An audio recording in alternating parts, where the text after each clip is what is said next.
Hey everybody, this is Rydo and we're back to another live stream of Shadowverse. Today is Monday, October 26th. We starting a little late today because in my process I imagine to uh, hmm, that was a very late ding sound.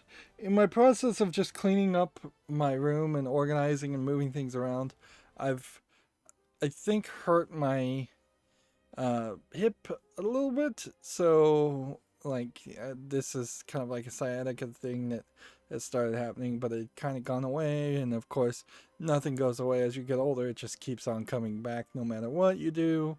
Um, so all of a sudden, it's gotten fairly uncomfortable to sit in my chair, even though I've spent massive amounts of effort to make my chair comfortable over the years. Um, so I am probably going to want to keep this to be slightly shorter. There apparently was some official live stream around Shadowverse where they gave away a pack, 3 packs. Okay, good. We'll claim all of that. This is kind of like the second time we've even gotten anything from the crate versus like just the default thing. In fact, even seeing things in the crate made me think, oh, did we somehow already finish the first season of the Battle Pass? Did they give up on it and just decide to refund everybody? That'd be really nice if they did decide to do something like that, but I doubt it. We kind of don't see too many games that are worth sticking with that get incredibly more monetized than Wars after 4 years. They usually wait until they're like 6 weeks outside of the review window, and then they put in the monetization while the game still has a chance of being hot. Uh, let's look here. I did actually manage to play some of this off on Sunday, so you can see we're 46 minutes away from even having the daily quests. And while some people would have been able to play the arena over the weekend, I think I was excluded because I didn't succeed well enough. Um, Otherwise, for the accountability section, we last we have just 5 of these, so we might as well just buy all 5 of these right now. Um, I've finished the main game of Shantae Half Genie Hero Ultimate Edition, and now I'm somewhat close to finishing the first of the DLC section where you play as Risky Boots, the pirate queen. Um, you really, in that DLC, is just having you go through the same levels with minimal changes to the levels to accommodate a different ability set that Risky Boots has. But it still manages, I think, to be a bit of a quicker experience because you're not um, fighting as many enemies, or you're just defeating enemies faster. They changed up a lot of the enemies, and really what it feels like is that there was just content that should have been in the main game had they delayed the launch of the main game, and instead they put it in this DLC that doesn't integrate well into the idea of the main game. And my biggest fear with something like that is that I will end up playing the 4, I believe, remaining DLC sections, and it will just center around the idea of playing the same levels as different characters over and over again, which will be very redundant. Here we can see we are slowly making progress towards getting, I believe you can have 2 of each of these legendary cards. But at some point we have to open up so many packs anyways if we're going to do a trade, and we're trying to get to that point where we would open up 400 packs. And let's just open up all 10 of these.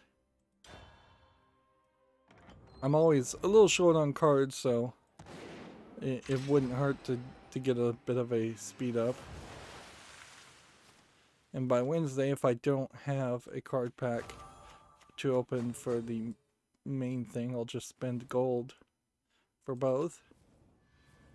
Mostly all this is going to do is give me vials though, which then I can go and use the vials to craft cards either in rotation or craft cards not in rotation. And I'm not sure what really the best move there really is. Ideally, I think I want to have at least one of everything, but there are also some expansions that are outside of rotation that it may never even be worth 100 gold to try and buy one pack of those expansions.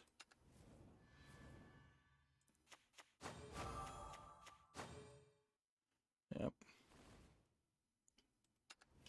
And we still are at a position where I think we mostly have all the cards for the newest expansion already. We kind of had that day one, and unless you're going to get a legendary platinum card or an animated version of a card, you're probably not going to get anything new.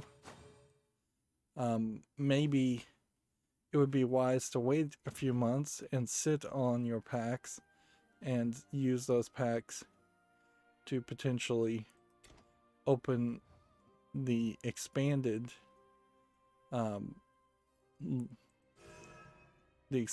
packs that they release, where they introduce some new cards. So yeah, we opened, I believe, of about 20 packs. I don't even remember. We have 4 duplicate golds, 32 duplicate silvers, 69 duplicate bronzes, and you can see you're only getting like 10 vials for every duplicate bronze, so you barely get any real reward for that. And if I was to say come down to something that we go to create cards, and then we would limit ourselves to just bronzes, then you have 61 pages of bronzes that you could have. And is there an easier way to filter this?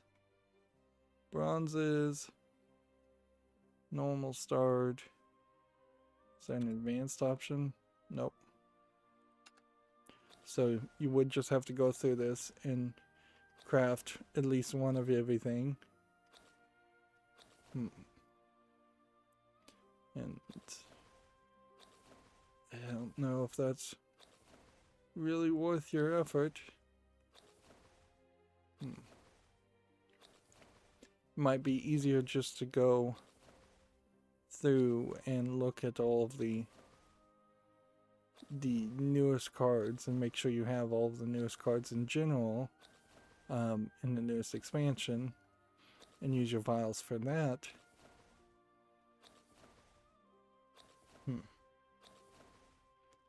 Unfortunately, I don't think drop rates go higher. See, now we start to hit the level where there's just a ton of cards that I'd have to craft, and I'd do this off screen. Yeah, the question is, do you want a diversity of cards just so you can look at the artwork and maybe have some options to play in unlimited, or do you want to go crazy, and do you want to potentially have cards that would bring you closer to playing in rotation? Because that is the long-term goal here, would be to bring things into rotation. And yeah, in retrospect, it probably is smarter to buy packs, because packs will give you animated versions where you just aren't going to get animated versions if you craft things. So if you ever are going to go back to the shop and come over here and buy like any of these, you might as well just buy these with gold, which would be very expensive, but that's kind of the only way you could do it, so that you would possibly have rotation things. And all of these have tradables, which, so theoretically with every expansion they want you to potentially buy 400 packs. That is a ridiculously high amount, but not out of line with really what you'd get. We still haven't seen any evolution of any of these pre-built decks, and if you were going to spend premium currency, you might do well to buy those packs. And then trading temporary cards. Can we trade temporary cards? Well, seems like you could, if you wanted to. Seems like there's a decent amount here. Let's see, so you do that, and then you have a +1, and then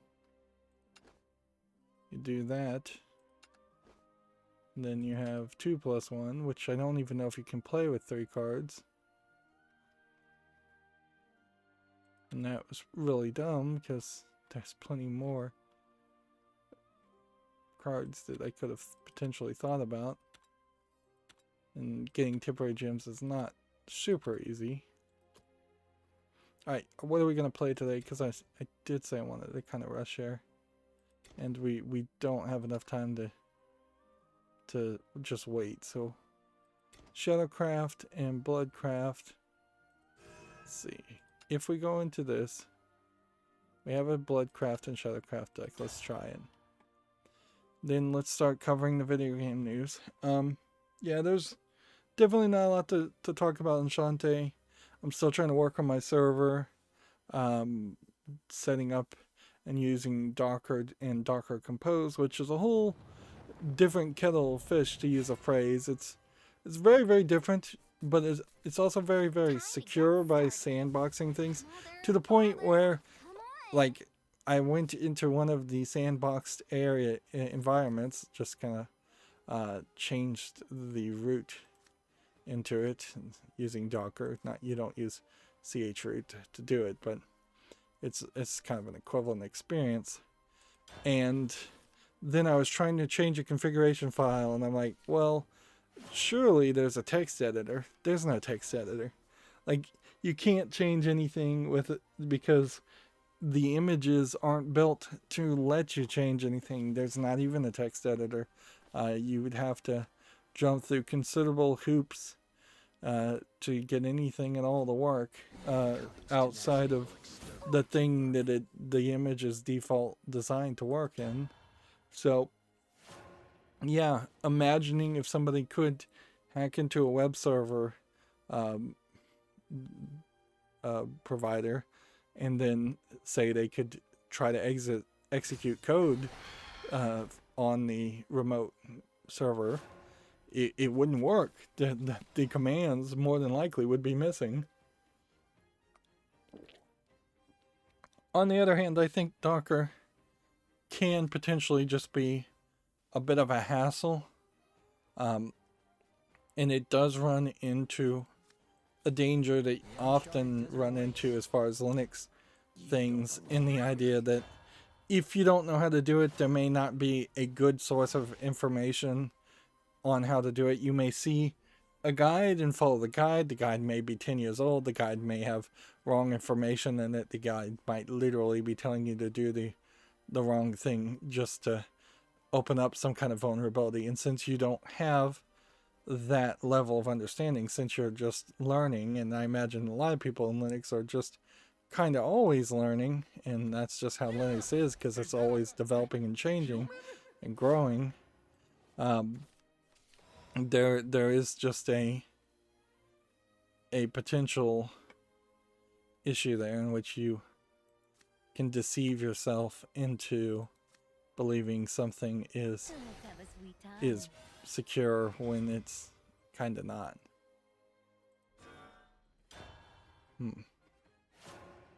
But yeah, I'm trying not to dive deep into it, and instead I'm trying to get back to streaming, recording, pre-recording things, uploading videos, just moving forward in general. Also, my server decided, or my power supply seems to be deciding that it's having some problems, which I'd really hate for my server to be completely broken, but I also wouldn't be super surprised if that was the case. Let's see, what does this do?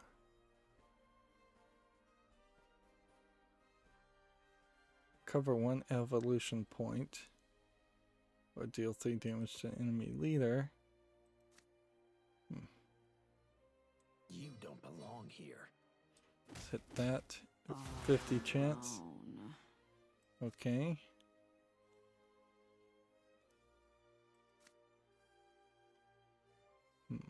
What do we have here? Just go ahead and attack here and attack here. And then we'll go ahead and play this. And then the turn.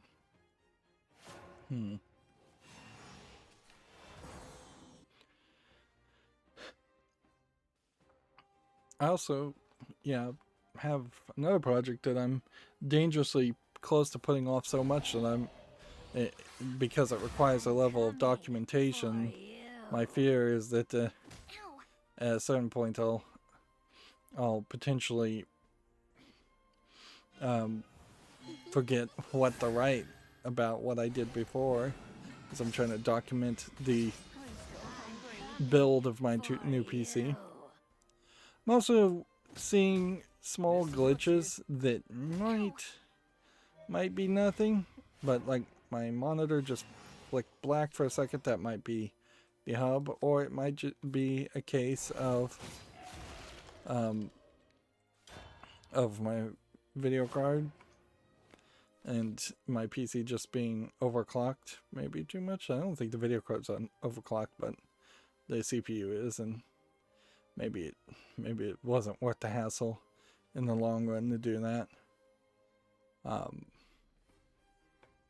But yeah, I just don't know.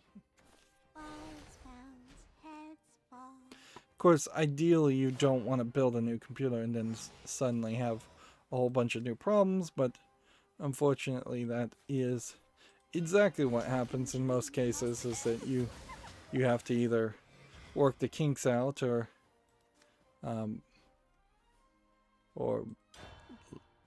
just wait for it to work the kinks out itself if you get really lucky.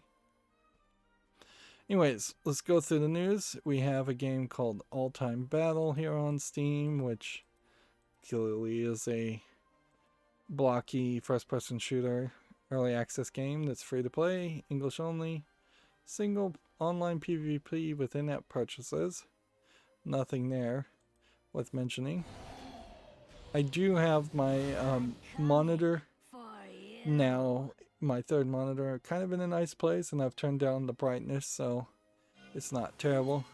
I literally just saw an article about how to make a teleprompter and use a open source teleprompter service, and if I scripted my content, there was a decent argument for that.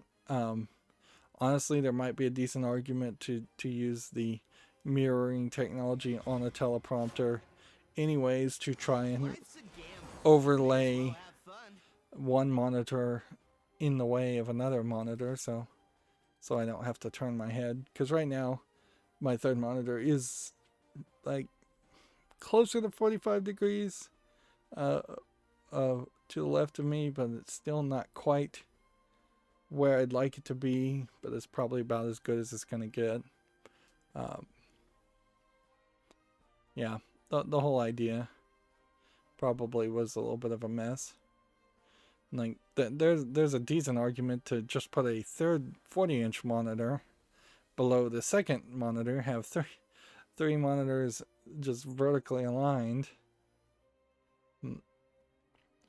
One of the major issues that I'm running into is that your whenever I use the HDMI switcher, though I also installed the new one. It moves all the images on the first monitor to the second monitor, so the full screen game on this monitor would then end up on this monitor, and that's weird. Certainly. There was an article here. There is a seemingly noticeable outflow of people from Twitch exporting their videos to YouTube, and so he's retweeted the guy in charge of YouTube Gaming, who I think may still be on parental leave, retweeted himself. So this is about DMCA, copyright, and etc. Videos, fair use, things that YouTube have made pretty awful videos about that don't go into any real detail or don't get, and really just start with, we cannot give you legal advice, but we're going to still act like we're the ones in charge here, even though we can't even be consistent about what our rules are or how we're going to enforce the DMCA takedown requests, which they seem to at points just completely have decided to not even follow the law or do anything close to following the law. You don't belong here. At least in some rare cases, that seems to be the way that's gone.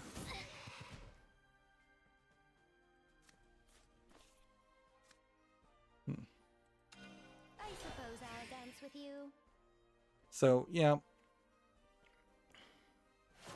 it seems like a lot of people, after getting DMCA strikes that are not explaining where and why content got taken down on Twitch, are trying to run to YouTube, which is a sad statement in the fact that there wasn't a better place like BitChute or something like that.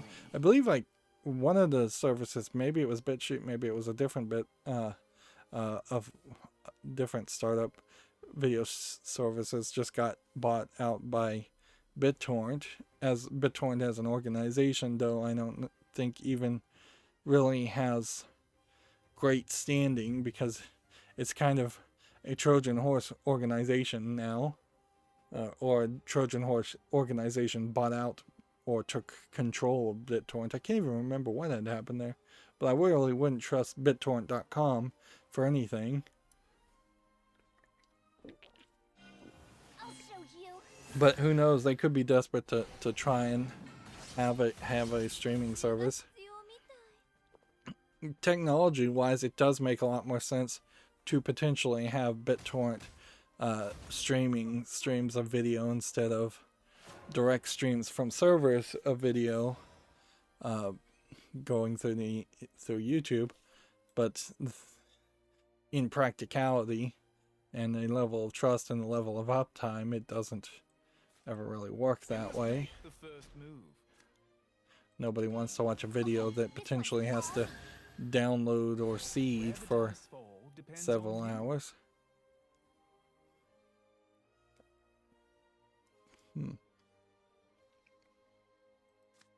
Okay, this one I think has main.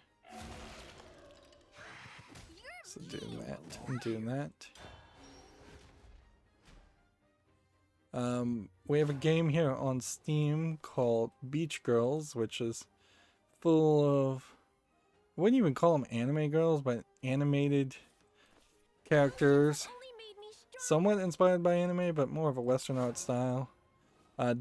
Definitely posing and implying that you're going to see a lot of nudity, although the game itself is not tagged as having nudity or sexual content, and the actual game itself is just a beach ball physics puzzle.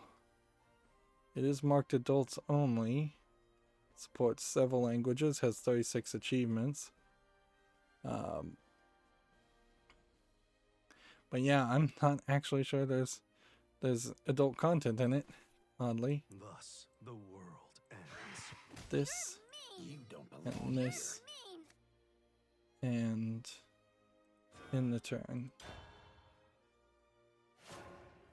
So I guess we could probably reset the clock on as far as adult content on Steam. It seems like once again it's still being allowed.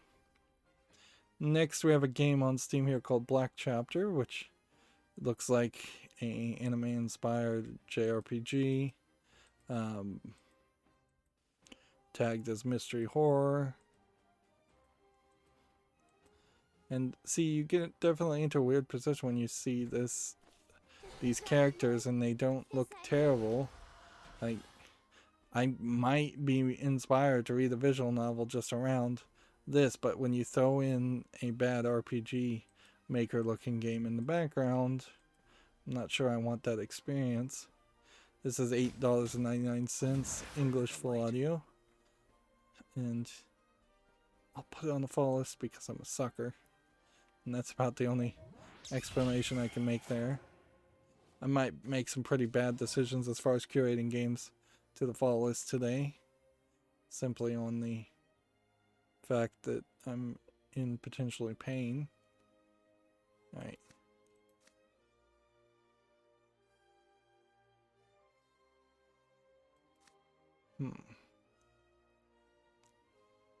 Thus, the world ends.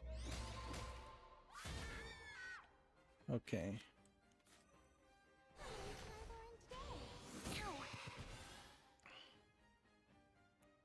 Let's see if we can play around that. Oh man, I could have attacked and probably won if I had just attacked the face. I think I just lost the game for myself.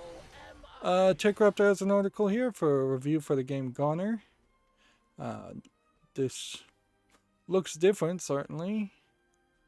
Looks like it might be a platformer of some sort. Looks pretty rough in the animation. They gave it an 8.0. Goner 2 has a tight platformer shooter gameplay that sometimes can become difficult to parse through the game's unique aesthetic style, striking and unique visuals, tight controls, evocative music. Cons are highly distracting visuals, varied gameplay locked behind unlockables. Yeah, I think the visuals themselves I would have to say no to. Banish an enemy animate. Banish a random enemy follower. Alright.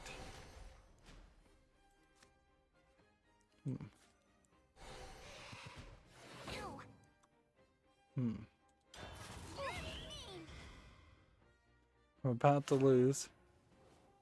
Unless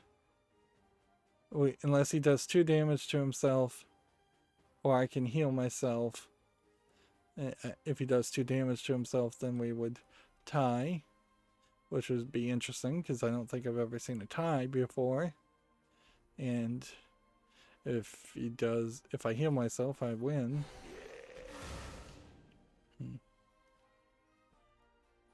Let's see. Next, we have a game on Steam here called Shotgun Witch, which looks like a top-down twin-stick shooter. And it just doesn't look very polished. It's English. It's free, English only.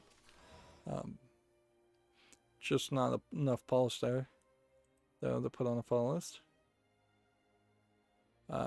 Gamma Sutra has an article here. Facebook has quietly debuted a cloud streaming service for Facebook gaming, which I don't really know a reason why you would quietly release something like that instead of make a big announcement and instead turn that deal 1 damage to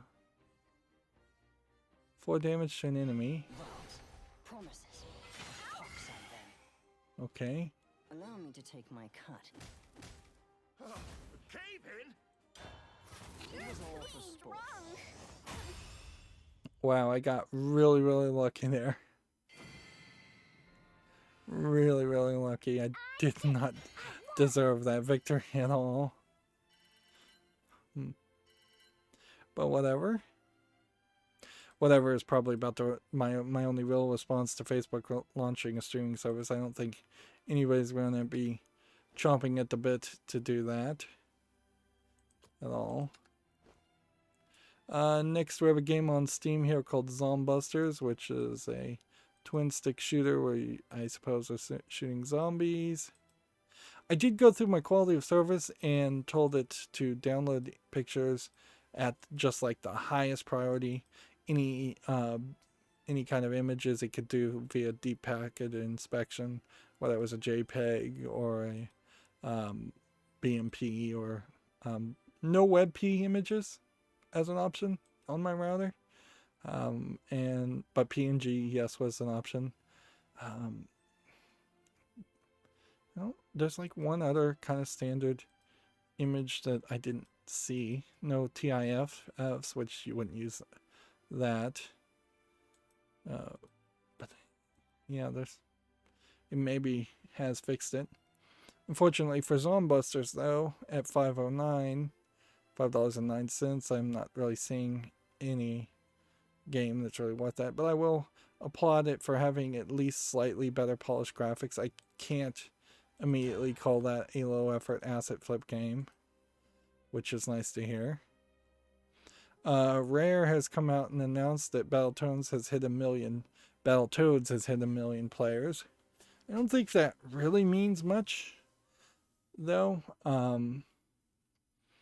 I would say there probably was a lot of thought and fascination around the idea of Battletoads coming back, so a lot of people probably would have played it, but there hardly is any major hype or fascination with playing it now, or even a few weeks after its launch. It died down pretty much immediately.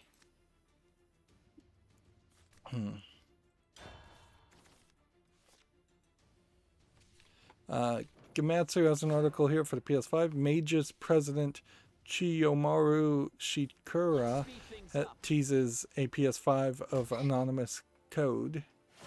It's been currently announced for PS4 and Switch. This is what kind of game? We don't know. No clue as to what kind of game it is. Could be a visual novel. Could be more of a dungeon crawler RPG. Alright. Fusion.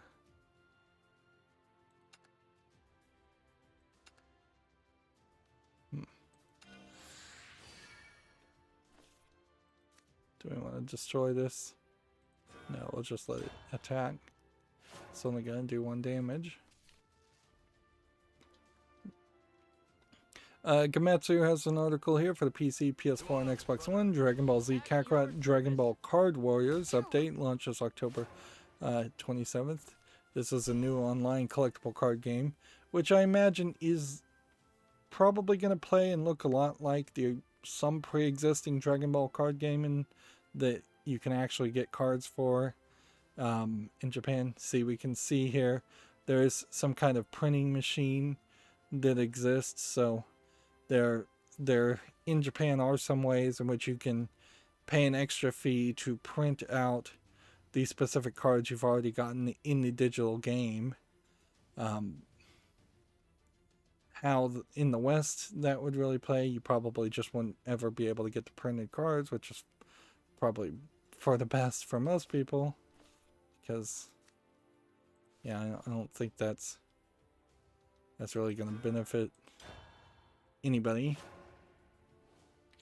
It to me feels a lot like a slight abandonment of what Dragon Ball Z Kakarot's main game is, though, that they're trying to shift it to a collectible card game instead of making it its own separate thing. And in a weird way, that then implies that there's lesser value both for the card game and for the main game. I'll just mention this and not show the video, but Xbox's own YouTube channel, which has 4.14 million subscribers, which seems kind of like a small amount, but I also don't think Xbox's channel is particularly well known for putting out information. But regardless, they put out a video kind of showing some gameplay but mostly showing off the menu system. Here we can show it off for a second for the Xbox Series. It's just kind of walking people through it and showing it off. It looks very gamer bro-ish, the video. But yeah, it doesn't look terrible. As far as it's called Xbox Series X Bar S official next gen walkthrough, full demo 4K. If you wanted to try and search it on YouTube. Spin ball, spin.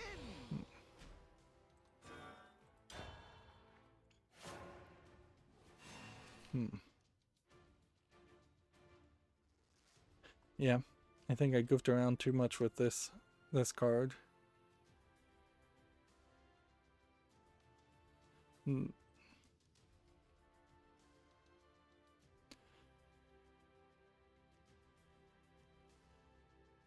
Still would need to fuse with a lot more cards to do 6 damage to all enemy followers.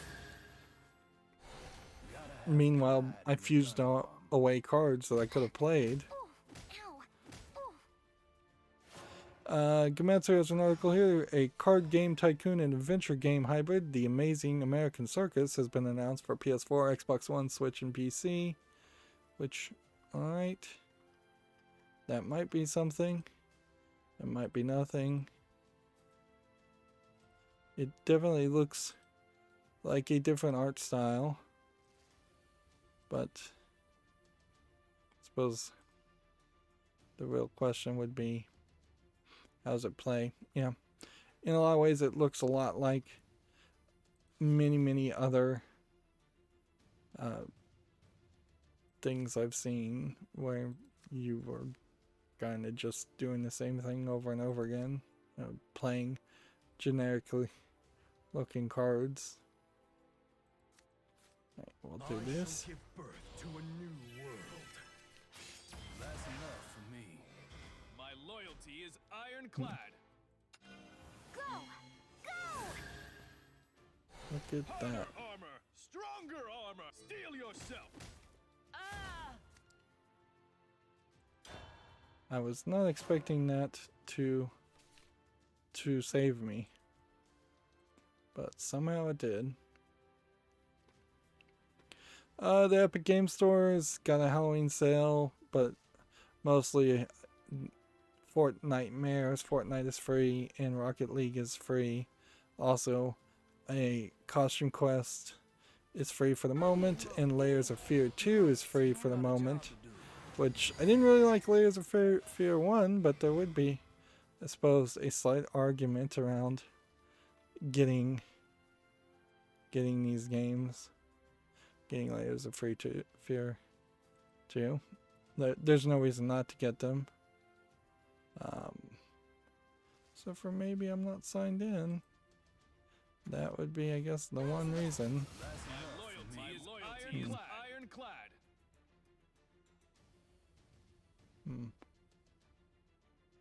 Yeah, the whole thing seems to be logging me out a lot right now. So maybe the Epic Store is having trouble.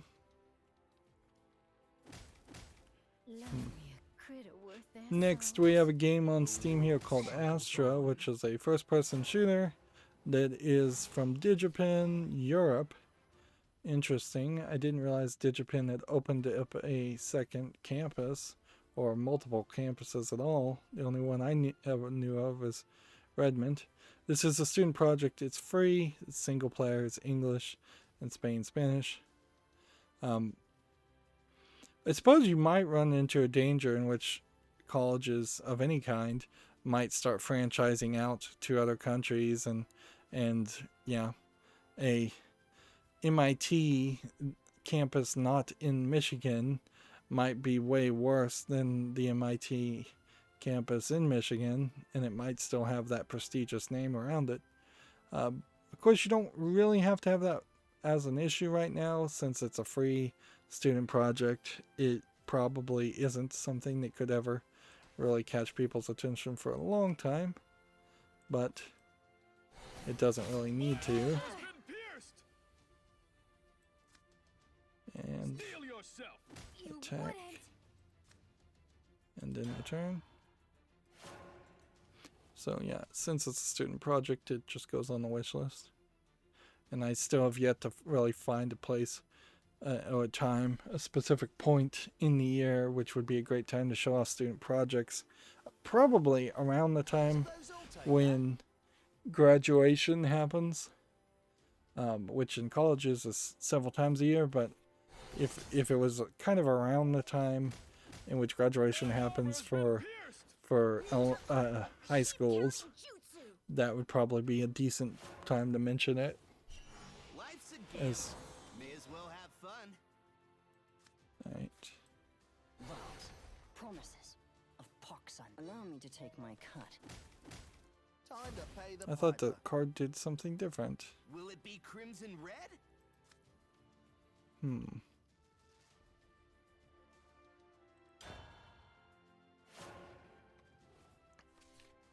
Let's see. Next, we have a game on Steam here called The Mutineer, which looks like it's a top-down player versus player.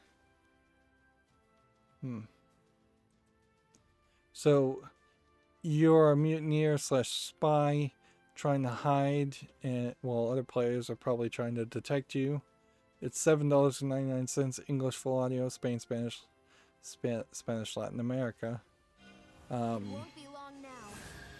Single player, split screen, player versus player. Transformation's up my No online play. I'll use the embers And to it start doesn't feel like conflagration. the environment really ever changes that much. Yeah, I just don't think there's enough of a game here. Not for $7.99. Probably not for $1.99. It was all for It sport. feels like this would be the kind of game you'd play once and then get bored of and never play again at most. Okay. Can we do this? Let's see.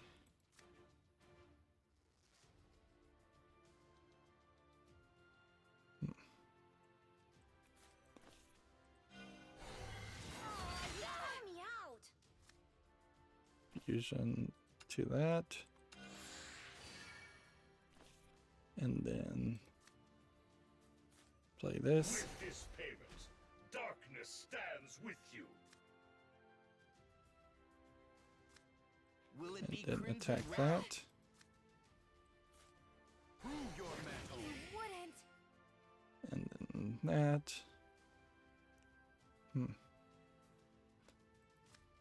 And I could evolve this. It would do 3 damage to me and summon Dire Bond. What is a Dire Bond?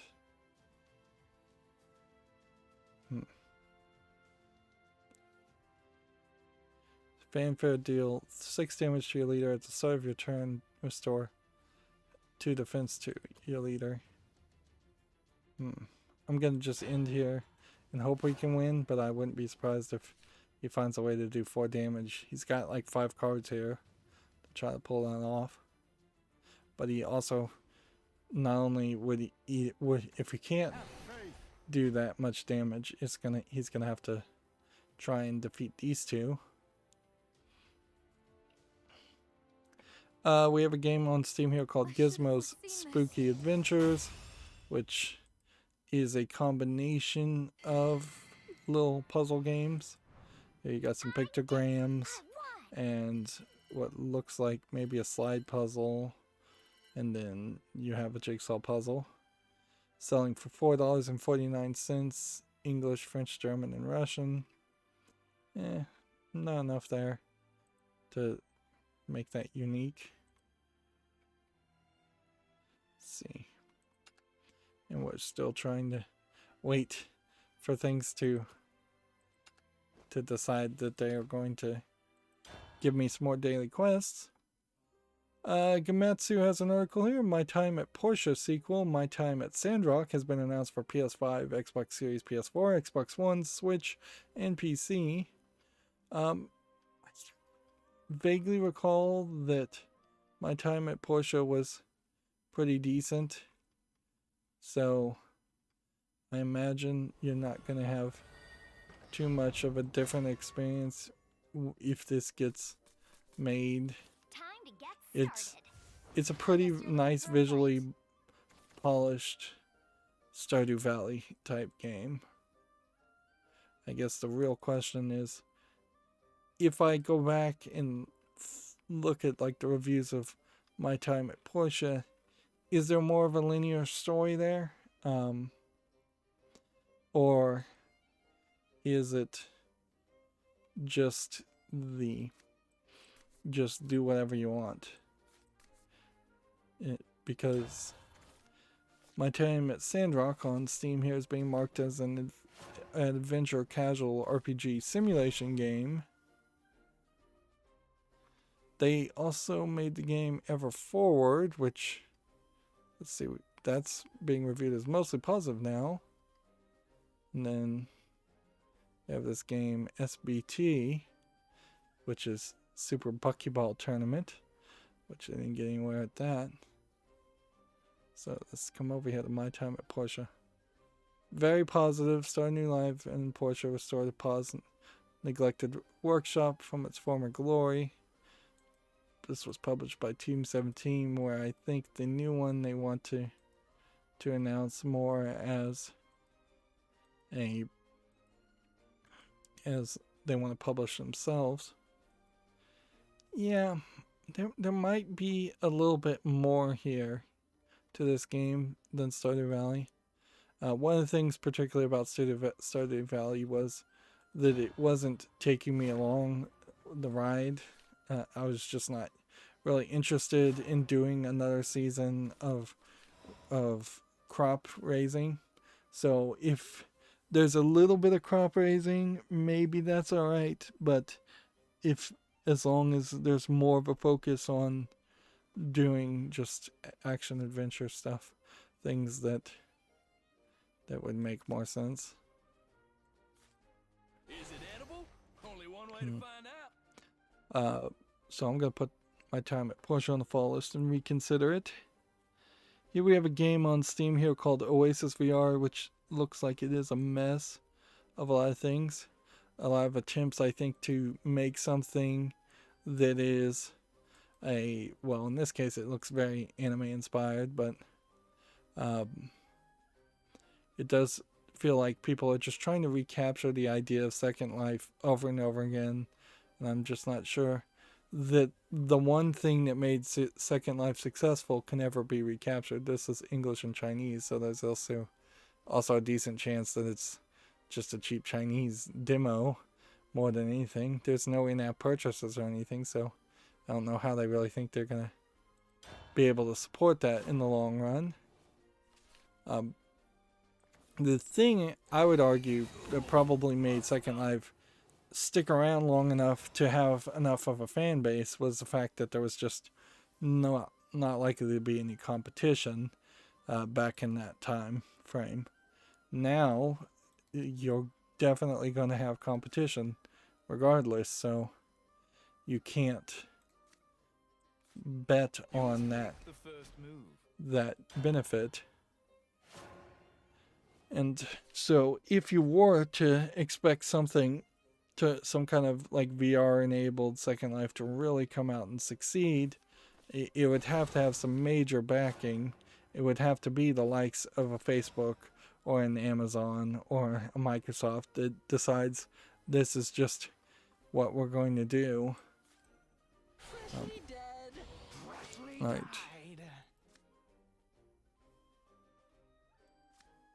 It's your throne. Right. Next we have a game on Steam here called Photo World, which looks very much like a Minecraft clone attempt in which you can take photos. While the idea of taking photos might be interesting, you'd have to have a game around that. Like, games having photo modes are nice, but that's really a secondary ability. Also, weirdly, the scale is just way off on these characters compared to the trees. This is $5.99 English only, and of course it's not making it to the wish list. Let's see. We put that on the field. I think we have to do that. I don't think we have any other choice. Komatsu has an article here. Nippon Ichi Software is considering a PC port of Bokuhime project. If I recall correctly, currently it's on PlayStation 4 and Switch. Yeah. This is the game where, like, the, I believe, younger brother has to sneak into a all-girls school to find out what happened to his sister. And so he dresses up and looks like a girl. He cross-dresses. And so that's Boku Hime, basically, where the name comes from. And here you can see the logo. And I believe this is the guy character right here, dressed up as a girl. So it's one of, I imagine, few cross-dressing visual novels out there to ever been made, although there probably are a decent number of visual novels that have a small section where a character might comedically cross-dress. I'm not sure if the Japanese, in all fairness, would ever consider doing a legitimate cross-dressing story where it's just a character that actively wants to cross-dress and there's no contrivance around it or anything like that. I'm still hungry. Yeah, I heard something and I don't know if it's still true or not, but I'm not even sure that gay marriage is legal in Japan, even at this point.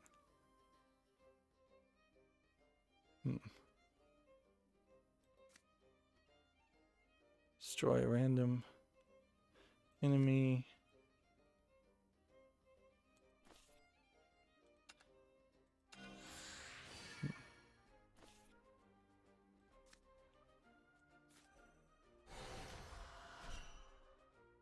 Let's see.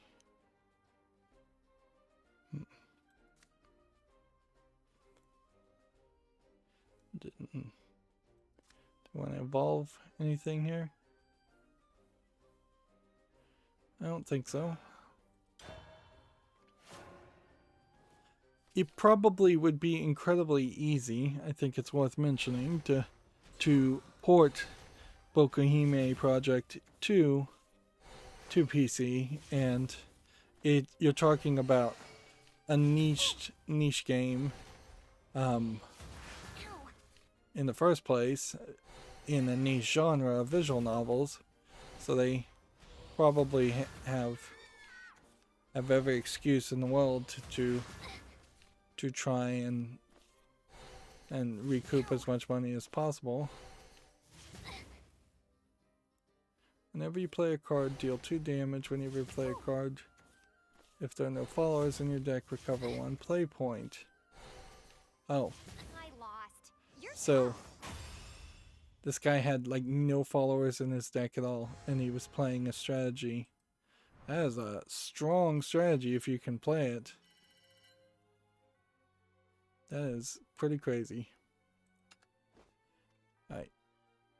Do we want to go home? Yeah, let's go home and see if we can re-roll something. We very well may not be able to.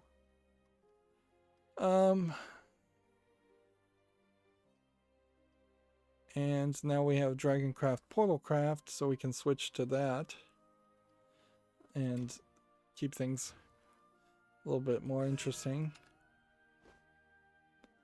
Let's see, do we have a Portalcraft ready? Yeah, let's try that one, see how it works. Next we have a game on Steam here called Trapped Guys, which seems to be a Super Meat Boy style platformer. It's oddly keeping a lot of the background unfilled, and it feels like it's oddly zoomed out for this kind of game. It's $3.99, English only. It's oddly being compared to You Must Build a Boat and 10,000, which I don't see why that would be the case at all. Because it's not anything like either one of those games.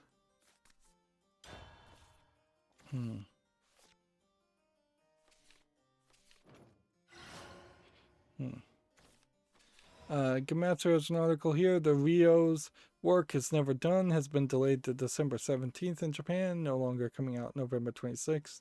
I imagine they are still slowed down. This is the one where they are teaching Japanese chess to younger looking anime characters, girls. I think there's a older male character in that story that is the like experienced chess teacher, tutor, as it were. I'm not sure where the story really goes past that. I'm not sure. I think it's a visual novel, so it could kind of go anywhere.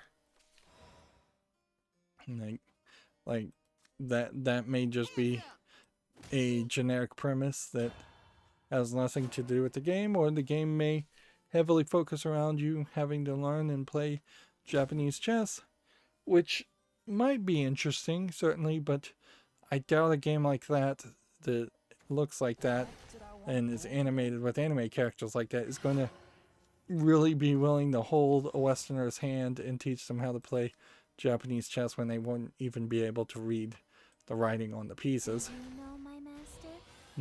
Because it isn't, to my understanding, I do not believe it is a one-to-one translation to European Western world chess. Gamatsu has an article here. Bloodstained Ritual of the Night is coming to iOS and Android soon, which is a little surprising, frankly. I wouldn't have thought that it would have been able to be ported so easily to cell phones.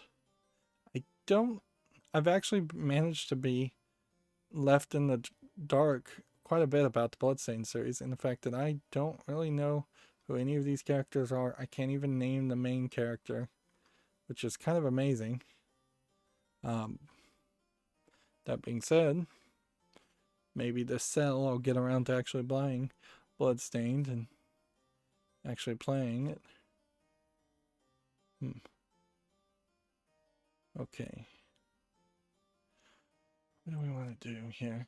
I think what you want to do is this. To the city of hopes and dreams. And then Cleansing mode. this. I just want to fill the emptiness. And then Hands up! this. And then end the turn.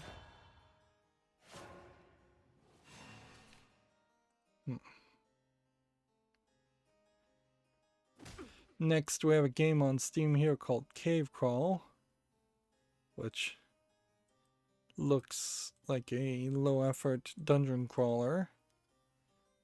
$5.39, English, allegedly full audio. Nothing there. Visually interesting enough to move forward and into consideration. Next, we have a game on Steam here called Purge Saga. I really didn't curate much of the games left over this weekend. By the way, I mostly left it. Well, this looks weird because it looks like it's a match 3 game with some RPG Maker elements where you are fighting demons. It's early access. It's $1.69. It's English and it has subtitles from this developer, Indigo Arts. We have a game called Heart of Smoke that has like 3 user reviews.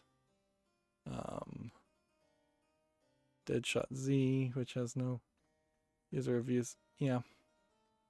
Unfortunately, I think the way this kind of just boils down, though, is that there's just not enough polish there to trust this company. Alright, we could play this. Biceps will usher in a new age. And then we could play that.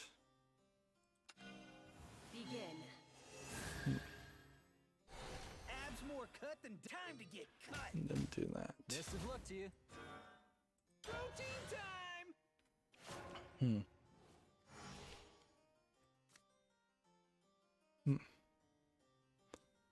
This one won't invoke, but we could put a Dead to Rights in our hands and get Mega Train. Negativity out of here.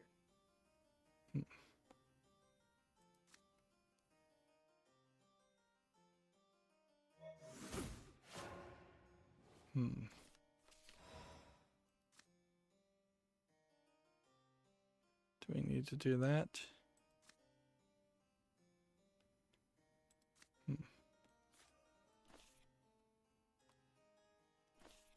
I won't stop singing until there's world peace. That was pretty bad option, but I took it anyways. Tech Raptor has an article here. I Am Dead review. Okay.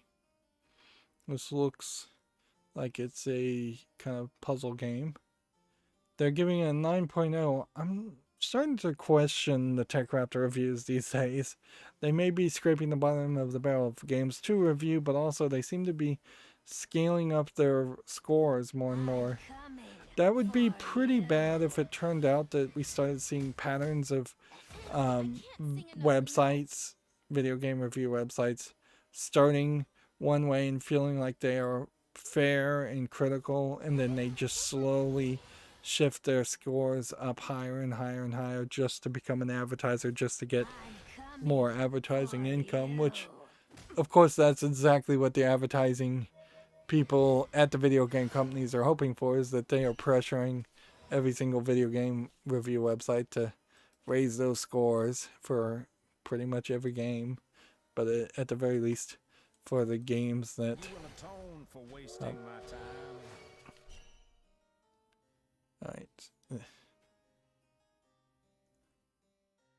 Let's go ahead and do this. And kill that.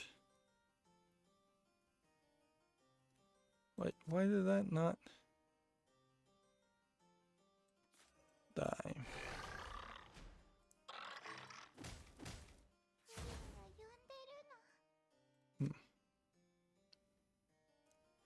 Yeah, I'm not sure what we should do next, because I don't think this synchronizes with that at all. Anyways, TechRaptor gave it a 9.0. It's not often that a game has been added to address the celebration of life, though death, quite like I Am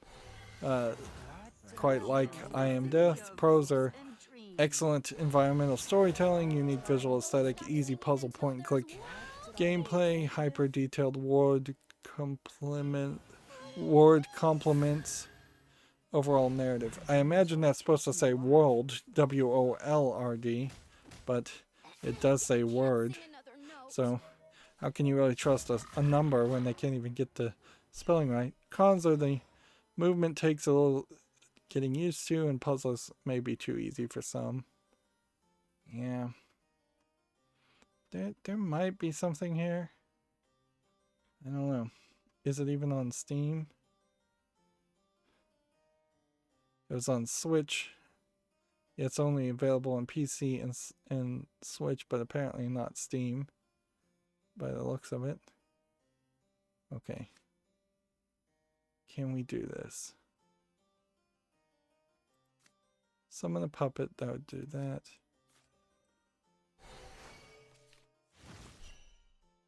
And then 1, 2, and then that.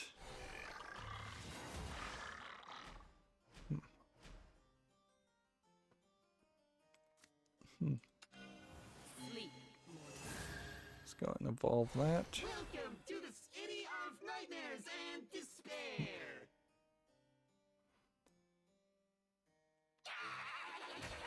I should have played Dead to Rights a while ago, and I didn't. Oh well. I guess the good news is if you play something and it's still alive at the end, I could then play Dead to Rights and destroy this, which would banish it. The uncharted desert awaits.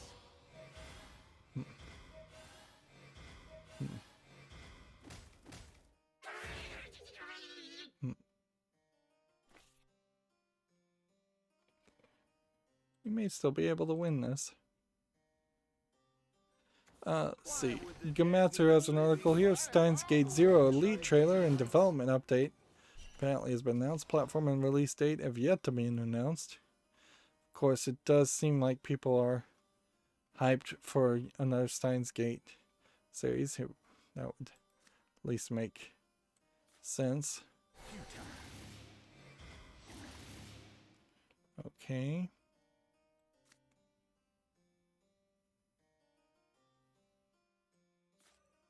This. 100% string and 0% fluff. And then do this. A spin and a twirl and out. And there we go. Best of luck to you.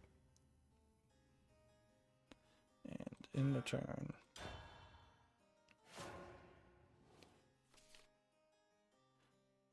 So now he's going to start losing play points each turn. I'm coming for you. Okay, although this probably doesn't matter. I've got 9 health and he can take that out. Power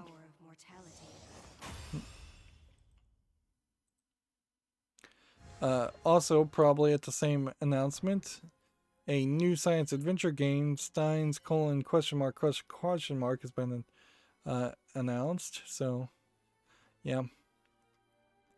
Yep, there's, I believe New Science is the general world that the Steins Gate universe is built around. If that makes sense. Or yep.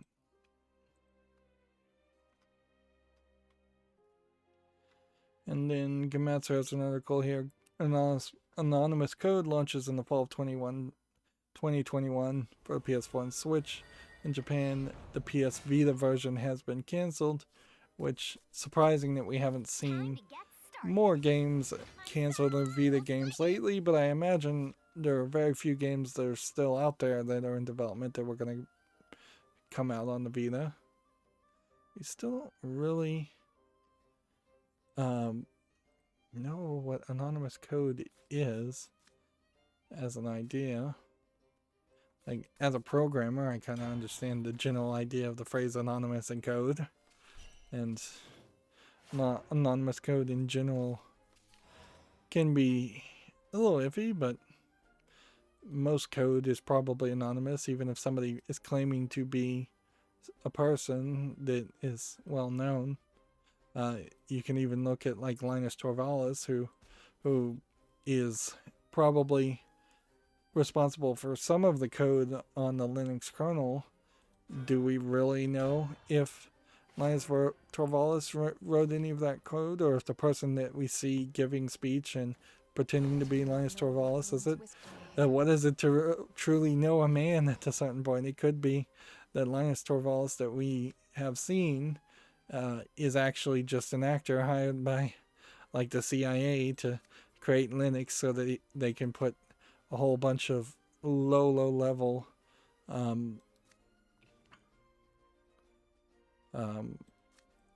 backdoors into it.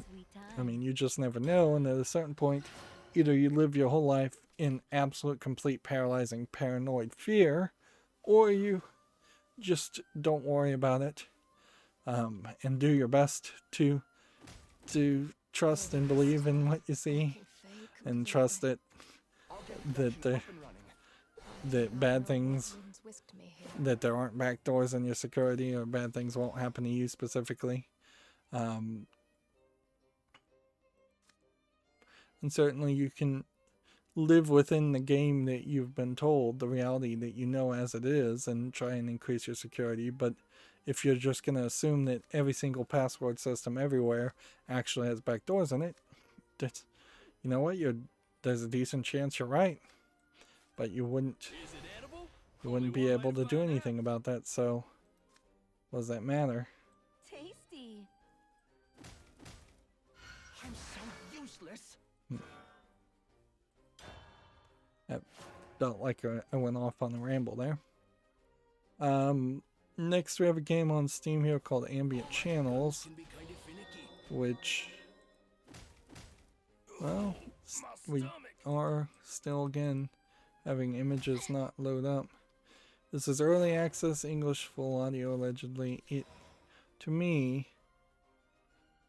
they're calling it a first person scavenger hunt mode, kind of like a hidden object game in VR, which I've wanted to see something like that, but actually that you run into the problem of very easily this just being a asset flip game too, just with nothing in it.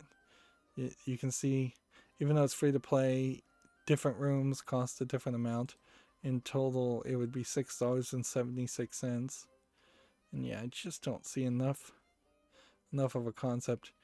You would have to offer a lot of different rooms and a lot of different objects to find to get people over the fears that it's a low effort project.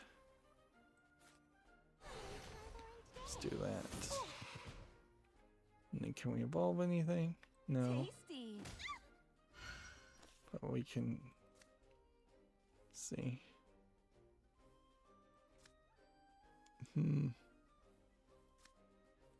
Guess we'll just play this. Town eats good folk for breakfast. And then in the turn. Next we have a game on Steam called Depths of Fear, which looks like it's a horror game where you are on something that looks like the Titanic as it's sinking. It's not particularly the Titanic.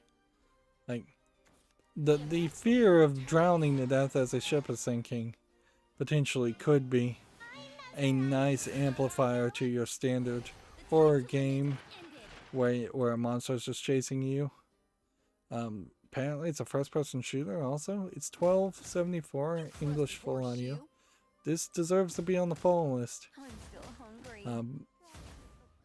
It could easily be a kind of linear experience, or not that big of an experience since the levels would be fairly locked in. I kind of feel like you could potentially do something like BioShock, where you're on a freightliner, a giant freightliner, and you're sinking, or even not sinking for a big portion of it. Like that would be an easy way to expand on that kind of story, is to have the ship just be a normal ship, and then have the power go out and have a bunch of monsters appear, and then after that point, around the midpoint, have the ship start to sink. Do it in small bursts. That is very similar to the experiences that we had in Rapture. Anyways. Next we have a game on Steam here called Marvel's Razor's Wrath, which that's a mouthful for a title, and it does kind of just look like it's a marble game, which every now and then we see a Marvel game and they never seem to really do anything amazing with them. Like this every millennium. I don't think that there's enough polish to Marvel games, or I'm not even sure there is a way to polish a Marvel game well enough, like, to make it a good game. It's $8.99 English full audio. If anything, I would say this does look like the first Marvel game that might even have a chance to be interesting, so I'm going to put it on the fall list and see if people actually review it. I suspect heavily that nobody will ever buy it just because it's a Marvel game, and then that'll be that. Gamasutra has an article. We're barely following any articles from Gamasutra these days. Tencent leads $100 million investment into a Chinese esports company, VSPN, as I guess that is supposed to be kind of a spin on ESPN, the Versus Programming Network. It's a pretty good name, actually, for a company. But yeah. Esports seems like it's still going on at the moment, but I have to question it in a lot of ways too, as far as why it's still going on and why people are trying to invest into esports.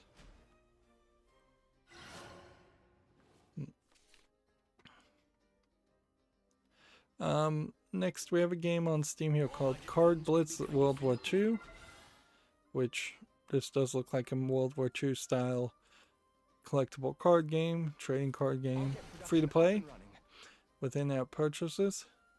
I'll put this on the follow list. I did play one game, this game, Cards, and I liked it fairly well, but I didn't really like the World War II setting, and I think that would be inherently the issue, certainly, that limits that, is that I just don't know that there is a huge fandom of people out there that want to play collectible card games or trading card games themed around the World War II. Check this out. Let's see. I promise nothing, and I never will. So yeah,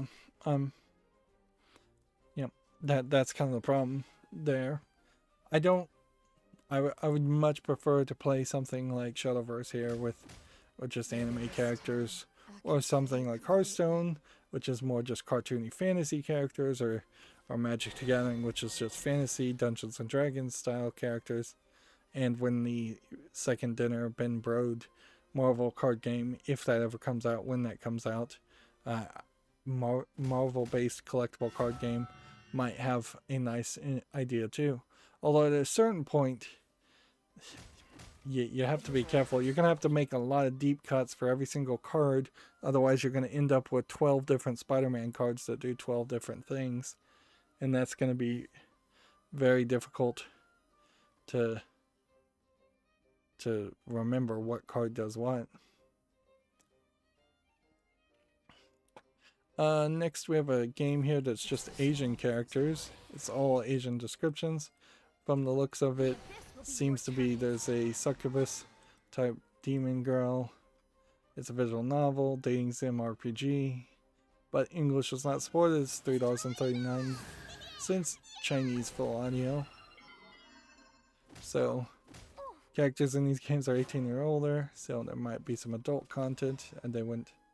Yeah, it is tagged later to have nudity and sexual content, which definitely felt like that's what it was selling itself as.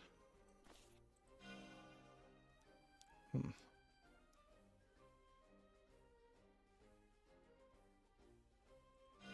drunken dream must end. And then do this.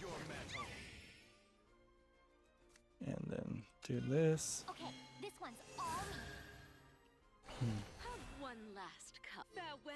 And then do that. Impossible. Let's see.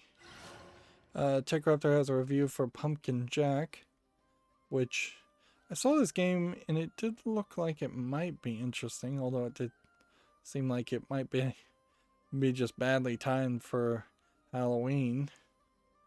They gave it a 8.0. Pumpkin Jack's delightful NPCs, boss battles, and visuals and music outweigh the clunky platforming and uninspired combat.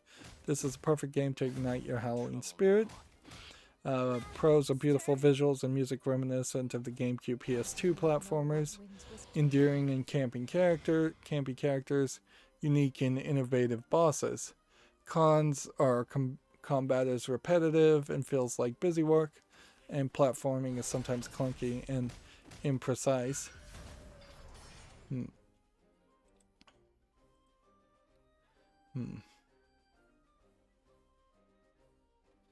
See, next we have a game on Steam here called Lost in Time, which looks like it's probably an asset flip walking simulator. It's tagged as an exploration RPG adventure game. The moon looks lovely Hmm. to stir the It's deer $4.99, English full audio. I lost. You're tough. I lost there.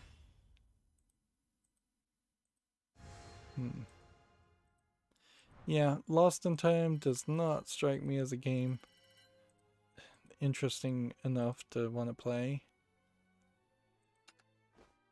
Let's see.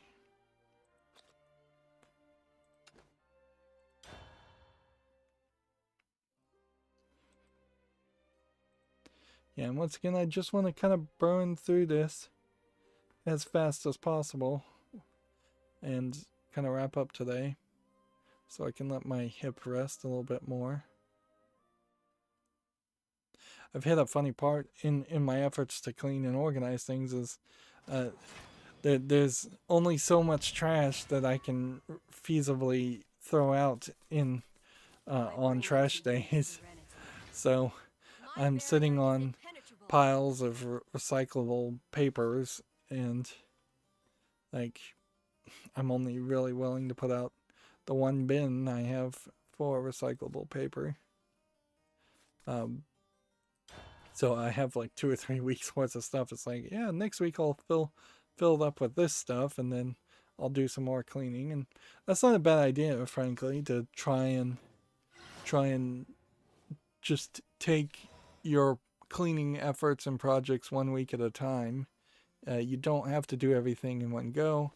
There might be some slight benefits to starting and finishing a task in one go, but also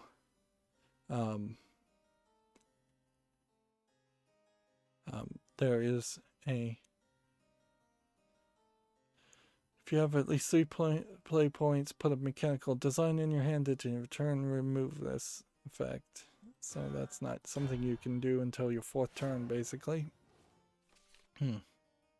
Yeah, a lot of people get obsessed with doing everything perfectly, and perfect often gets in the way of good enough. So thy little canary.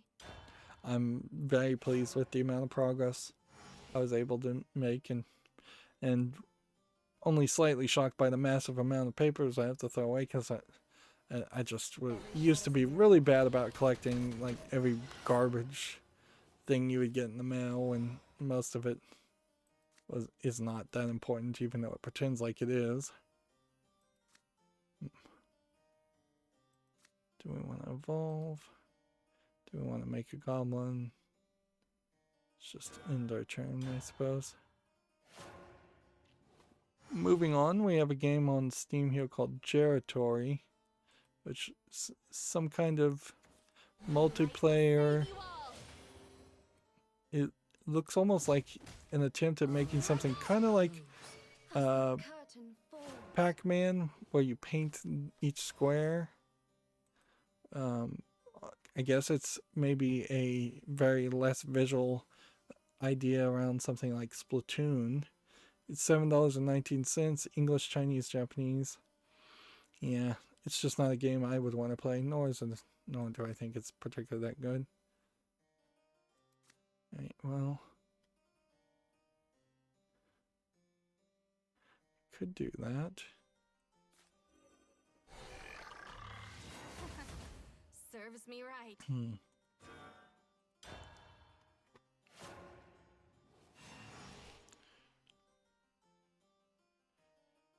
The creators of Myst has decided to release a thing on the App Store called Crowbox, which seems to be like a picture Instagram sharing software. Let's see. Crowbox lets you show your pictures and photos on their phones. You control the show, but they see it on their device, so obvious and easy and smooth. Like an old-fashioned slideshow, except everyone has their own personal screen. You show your pics, they watch. Oh, so it's not like a website service. It's more of just a, hey, you can share photos. Which, okay, it's an idea, certainly. I don't know if that's the best idea, and I don't know why specifically that would be from the creators of Myst, but perhaps as the creators of Myst are hiring more and more employees to replace the older employees, they may just have different ideas or side projects, and this may have just been a side project that kind of worked, so they released it. I don't know if it's on the Google Play Store though, and I don't know if it would get enough support. That really feels like a software that should just be integrated by default, something that you would put into a new generation of something like Bluetooth, where somebody could just show photos or show streaming video to someone else. Like, if the right people were in charge of Bluetooth and they made a whole new version of Bluetooth, then there's a lot of things that could be improved upon or worked on or added. But at a certain point, I guess backward compatibility would probably be fairly broken also, if you're not careful.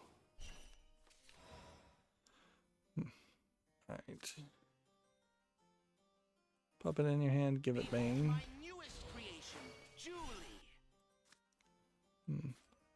Yes. Kill that. Serves me right.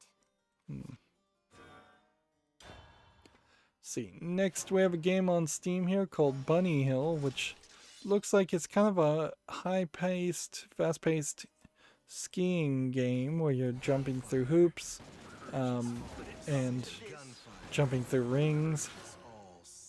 $7.99, English only, single player with shared split screen, player versus player. There's a slight lack of polish here visually, but I would just say slight. Like, I'm still trying to find a good skiing game, so I'm gonna put this on the follow list and see if people will review it for me.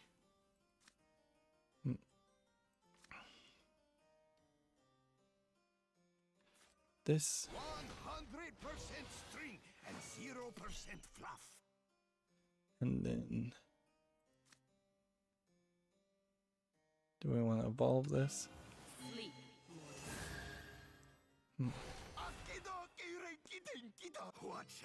Then do we want to do this? Are forgiven. This. Spin in a twirl and out. And There's our puppy the game. 1, 2. That's the best I can do.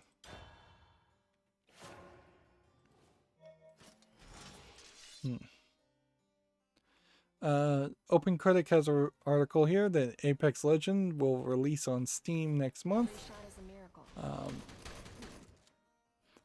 It's kind of hard to remember which one is Apex Legends at this point, though. I honestly can't directly be certain about which game is Apex Legends, whether it's kind of like a Destiny game or whether it's closer to a Fortnite game, whether it's something close to Overwatch.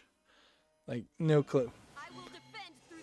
And not the fact that I don't even remember what Apex Legends is does pretty well tell me that I wasn't hyped up about it enough to particularly care. Welcome to the city of hopes and dreams. Right. 3 and deal 1 damage. We can't evolve this, so let's do this.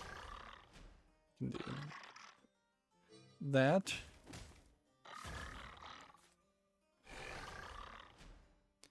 We can do that.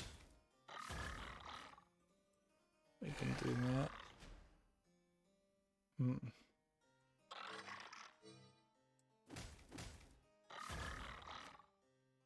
Hmm. And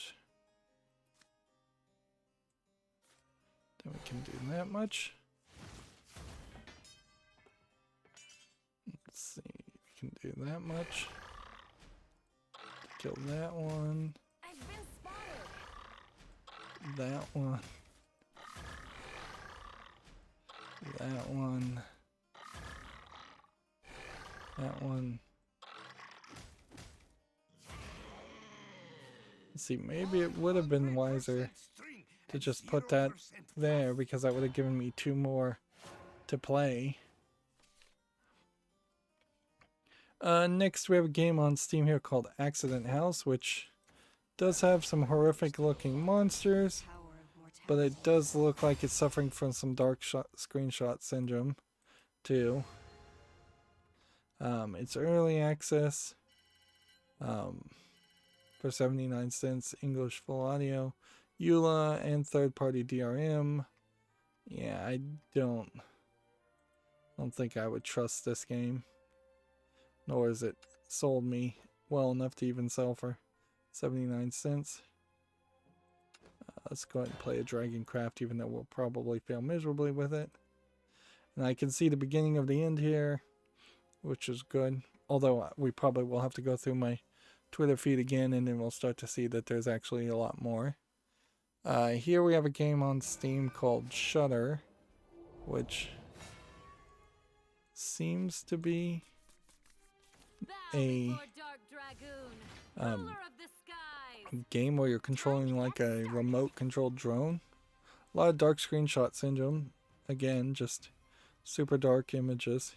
And yeah, I don't know what to say there because I've just installed this monitor. I just turned it up to vivid brightness. There's literally nothing more I could do to bring up the blacks to be able to see something in some of these screenshots. $6.39, English only. Yeah. Like, sure, I could try and blow out the brightness and turn it to the maximum, but even when I've done that in the past, it still shows that there actually is just no visual data in the image. Next, we have a game on Steam here called Corrupted Hospital Summoner Part 1, which, watching this demo, it actually looks like there might have been an attempt to make a real game here. Like, you're reading notes. You seem to have multiple abilities. The game is based on a puzzle adventure with a horror atmosphere. Players can experience action. The game offers an upgraded version from the original Summoner. And there's a special stage where you can defend yourself against zombies on the dark night. It requires VR. It's $2.09 as a Part 1 game, English full audio. This game just has way too much caveats around it. There's no way I could agree to that.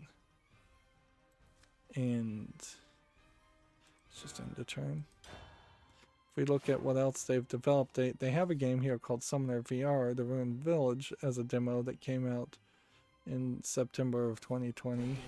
Also, so they seem to be trying to have 2 of the exact same game, basically. So yeah, they have lost any faith I would have had in them as a developer. Maybe I have actually fairly sped up the process here because I've changed my Great Suspender plugin extensions settings so that it unloads the page, it reloads the page every time you click on the tab. I think I may have reduced some micro pauses that would have happened because many times I would have had to come over here, click, wait 2 or 3 seconds, come over here and get distracted, and in every swap from one side to the other, I very easily could add some extra delay, or just also extra ums and ahs and losing the plots. which happens a lot with me, certainly. Although I might be sleeping a little bit better for the past couple days, like now that I'm just kind of getting back into the groove of recording footage. Moving on, next we have a game on Steam here called Absinthe, which is tagged as a puzzle horror, psychological horror game. Which is a lot of dark screenshot syndrome too. And in this case, I don't think I'm gonna be generous and put it on the fall list. This is $6.99 English full audio. I think we can skip that fairly easily. It's so fluffy. So No snacking between meals. there we go. Let's see. TechRaptor has an article here. Dave Batista, this guy, can replace Marcus Phoenix in the next Gears 5 update. This is Marcus Phoenix, Nearly done. a fake character. Go. I mean, I think you probably will miss out on some of the story if you're not playing as Marcus Phoenix, as this, I think, is the game that pretty much is going to wrap up his story, and then they're probably going to try and replace Marcus Phoenix with a strong female lead or just a younger male lead, if not both. But yeah, I can't really hate the idea of skins, particularly timing the skins to come out right when you would want the player to play the game a second time, instead of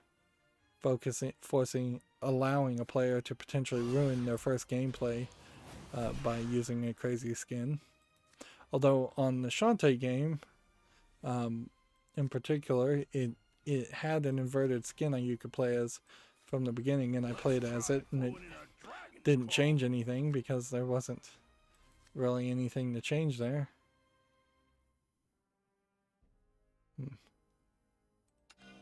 There's a lot more where that came from. That's enough heat. Let's quench strike. Let's go and hit that.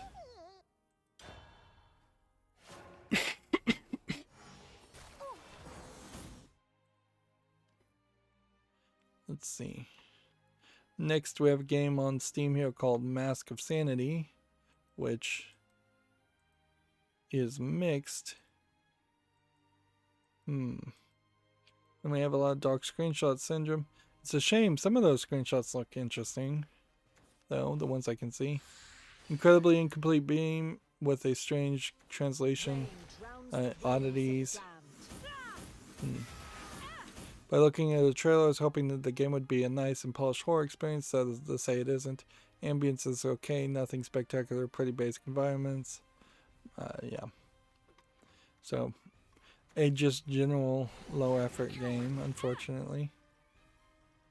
And yeah, that's what seems to happen. We're getting a decent amount of them as we are approaching Halloween, but I wouldn't be surprised if we don't see a major fall off of horror games coming out throughout the next 12 months also, because horror games always tend to flood the Steam market. Deal 3 damage. I hope you enjoy my pets. Right. Leader Strike does 3 damage at random to a character. And then could play that. I can evolve this. Ready to witness my true strength? You're mine now. Let's see. Next, we have a game on Steam here called Clouds of Rain, which looks like an RPG that is got kind of a unique hand animation style to it. There we go. We have another instance of the images not loading up. Like, fairly unique idea. Give birth to a new world. Just have to go through it 2 different times. Let me just reload the whole page. See if that speeds anything.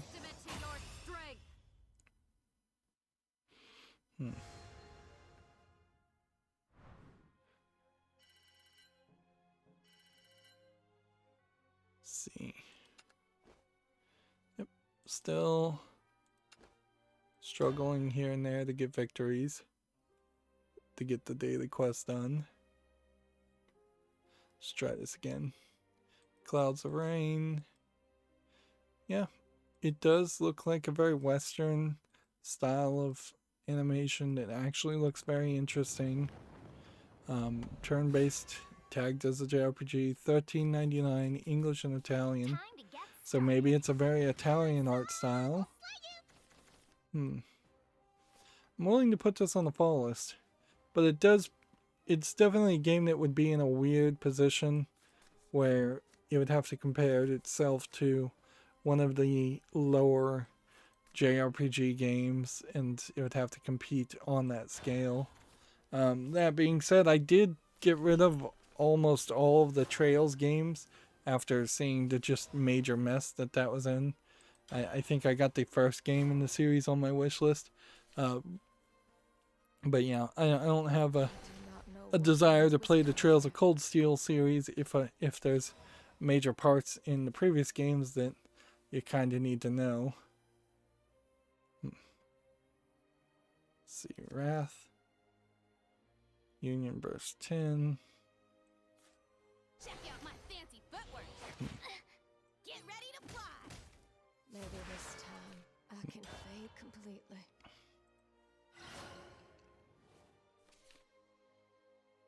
Let's see, moving on. Sorry, it went quiet there. Here we have a game on Steam called Pinko Park. It's just tagged as a collectathon. Snap photos of a magnificent creatures and explore the abandoned wildlife park. Well, that sounds a lot like Pokemon Snap, and this looks a lot like Pokemon Snap, which that is very exciting. Yeah, I wouldn't be surprised if this literally is just completely Pokemon Snap. Like, they stole the exact positions in which characters would be, and they just drew in different characters. Yeah, this definitely feels like Pokemon Snap, and that's got me very excited. $11.69, English, French, and German. We'll put it on the fall list. So far we can see it's positive. Although, in all fairness, it's probably worth mentioning that most people, including myself, if we went back and played Pokemon Snap, would be severely disappointed by the length of it and the inefficiency of its rating algorithm, and probably the game in general just being weird. There almost certainly was a reason why we didn't ever see a Pokemon Snap 2 or any other company try to copy that. It would have been fairly easy for Sonic and Sega to make something around Pokemon Snap, or Digimon to make something around Pokemon Snap, or even Yokai Watch much later. So, yeah. 3 or less play points. Kill that. And that. Maybe this time I can fade completely. Go ahead and play that. Pinball spin. And hit that. It's nice to see any game actually on Steam that's exciting. So often, we are hitting about 40 out of the 52 weeks in the year. There being barely anything of mention at all coming out on Steam. Just week after week after week, you'll have games that are 99% not worth mentioning. Although I guess if you would compare that to like movies, you still may be doing better on the ratio there. Okay. To my leader, and then destroy something, and then evolve, I guess. And hit that. And then another turn. Next, we have a game on Steam called Hime,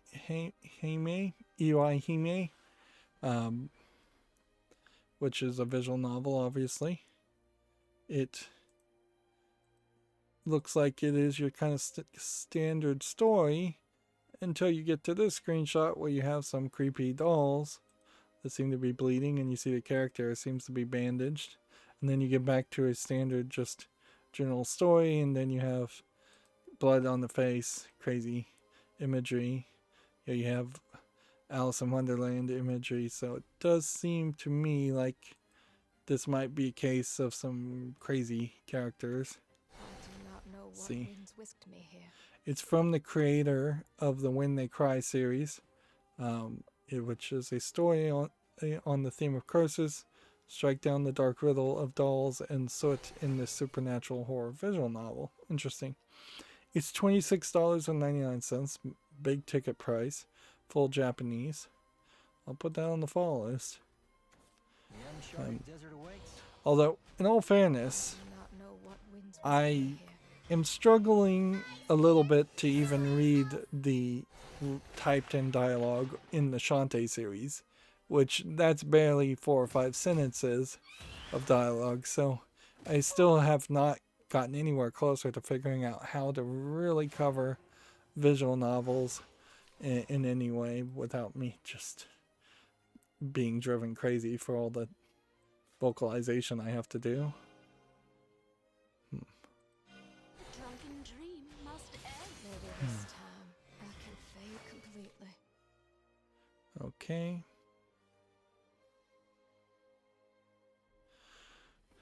Let's see, do we want to evolve here? Hey, check this out. Have one last cup. Farewell. Best of luck to you.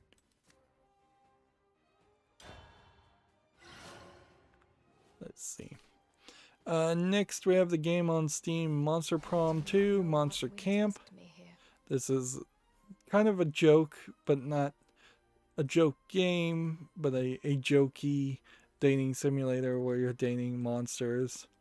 A YouTuber who named Jesse Cox, I believe, was involved in the development of the first game, Know what winds although whisked I'm me not sure how involved he really was. You run into the problem of YouTubers potentially over-exaggerating / lying completely about their involvement in the development of games. demon inside me. And I could be totally wrong about that. He may have just really liked the game. This is $10.79, English full audio. If you liked Monster Prom 1, you probably will like Monster Prom 2. We can see that Monster Prom 1 from 2018 is listed on my wish list, and it's rated very positively. Apparently, it has multiplayer as an option, which seems a little weird. Does the new game have multiplayer? Yes. Life's a gamble. May as well have fun. Interesting. The idea of putting multiplayer in a dating sim is an interesting idea. I don't know if it really works, because you're then taking something very, very personal and putting it in the hands of many individual people. Union Burst 8. You know what? I'm going to just play this Drowns the whales of the first. damned. Then I'm going to play this. Town eats good folk for breakfast. Then I'm going Will to it be crimson red? hit that. Then I'm going to end the turn.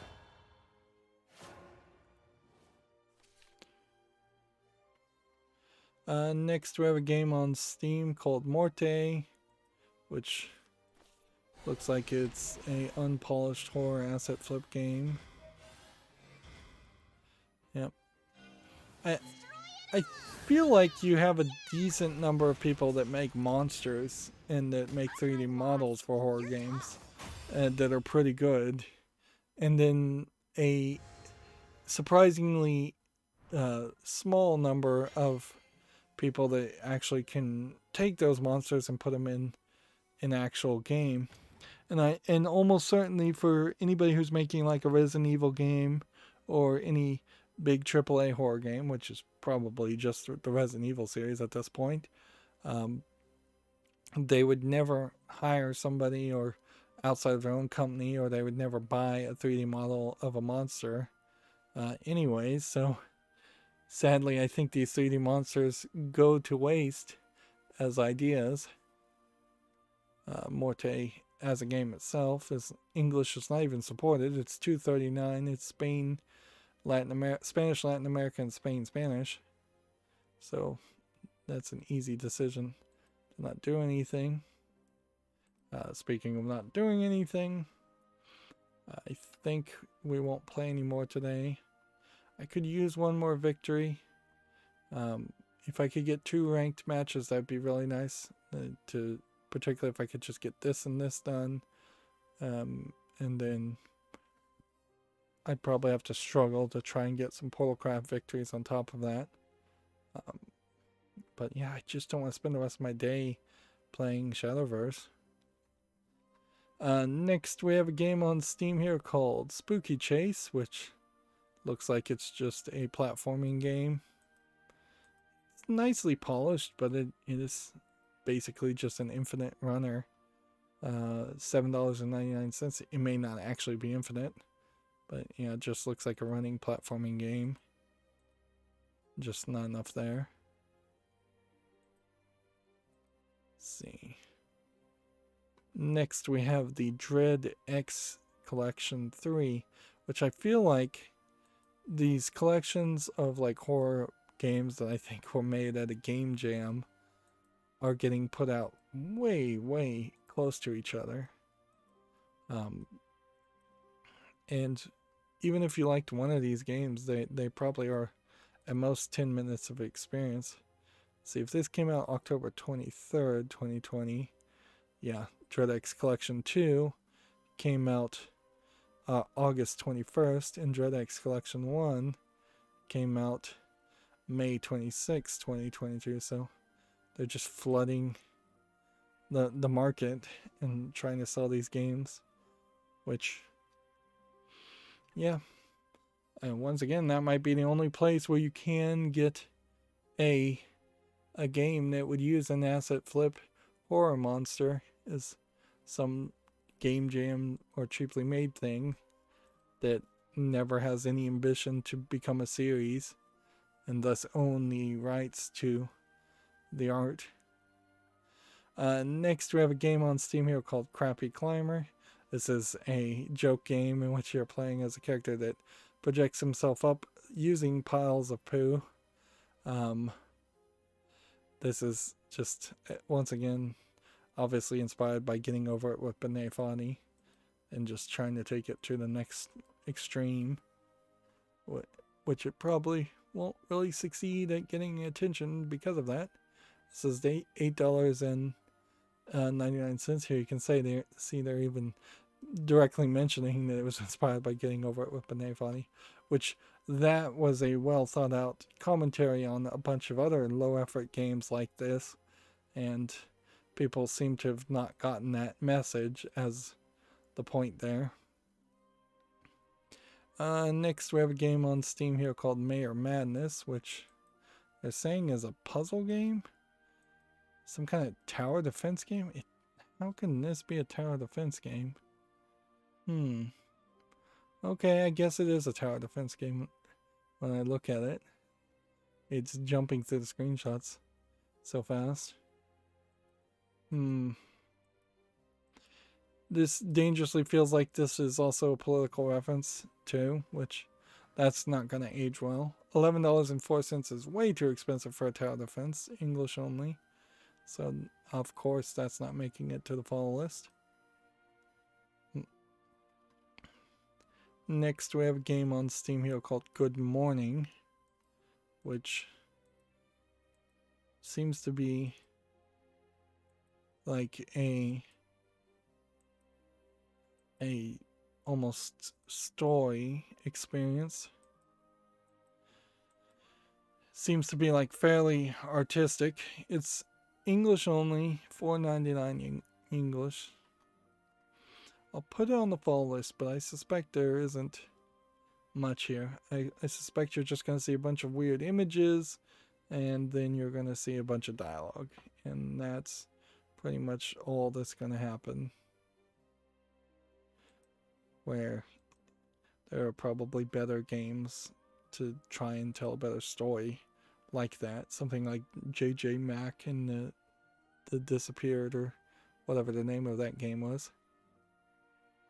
Next we have a game on Steam here called Unspottable, which apparently is a competitive couch game where you try to find out the fake people. It's $8.49, split screen player versus player, no online, bunch of languages supported. Yep, it doesn't look much different than many other competitive couch games.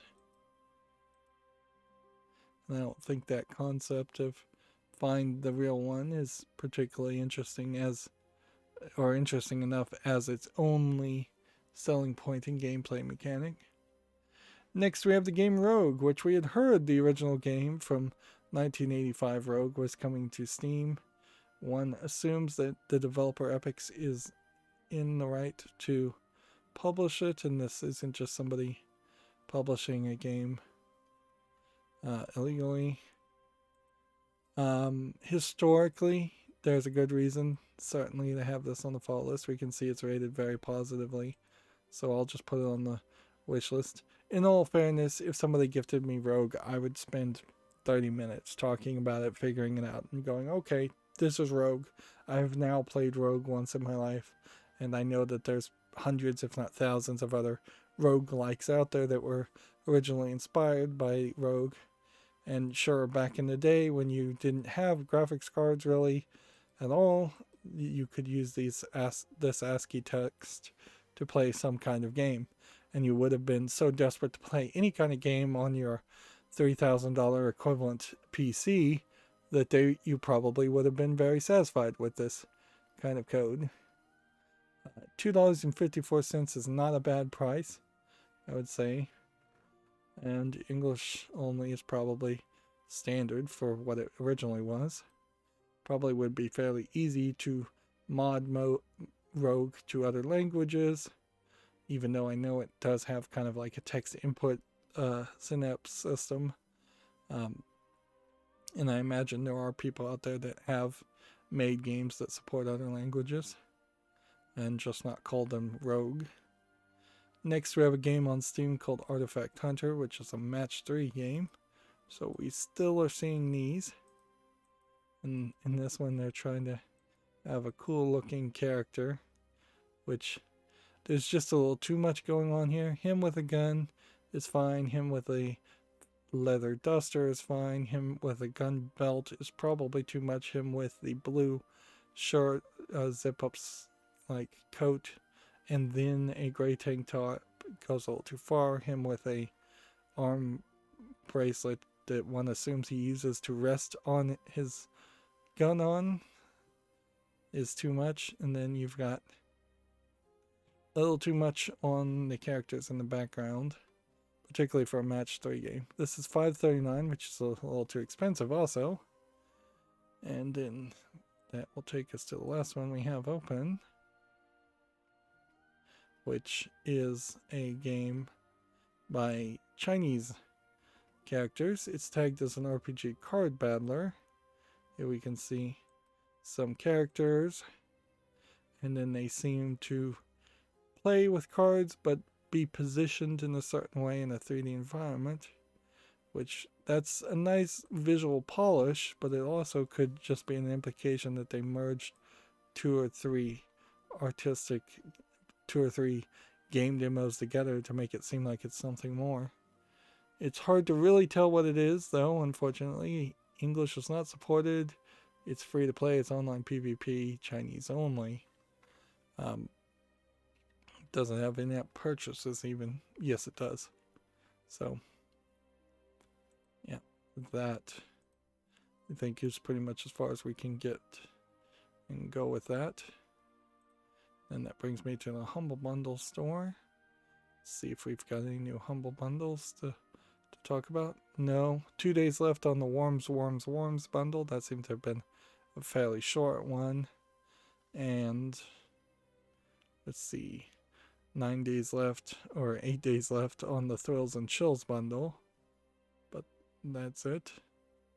Then that brings me back to my Twitter feed. And let's see if there's anything new to talk about. Otherwise, this can be an end of an experience where, of a stream where we really are only saving about 30 minutes, but yeah, 30 minutes I'll take. Yeah, the only thing I could think that I actually did is I knocked potentially my chair backwards, which then set the chair back to point me a little bit forwards, or I knocked the microphone as I was moving the microphone. I definitely moved the microphone so forwards that it just naturally had me leaning, sitting up more upright, and perhaps at that point that just positioned me in the chair in the wrongly. Or I could have just moved around the cushions. I'm sitting on ridiculous cushions on top of cushions on top of cushions. And it's still kind of never enough, as the cushions tend to go very flat after 2.5 hours of streaming. And see, I don't know if I could ever implement a standing desk. I saw an electric one on sale just today, but I guess if I had an electric standing desk, maybe I could stand up, but then I would almost have to make a transition at some point where I could go quiet for probably a minute or so and let the motor make noise and move the microphone around and shake the microphone, which that would just be a lot of work to stand up for maybe an hour or so and then sit back down. I have work jobs where I've had standing desks, and they are nice, certainly, but yeah, I'm still trying to figure out not to go all the way to the right when I'm trying to get to the recording software. Anyways, that's going to be it for the stream. As always, I ask you to like, share, subscribe, comment, and watch every second of my videos. If you want a friend to follow me on any social media sites, there's a whole bunch of links down below. And if you want to support me further, there's a link to Patreon, or you can friend me on Steam and get me a game off my wish list. Thank you for watching. Have a good evening.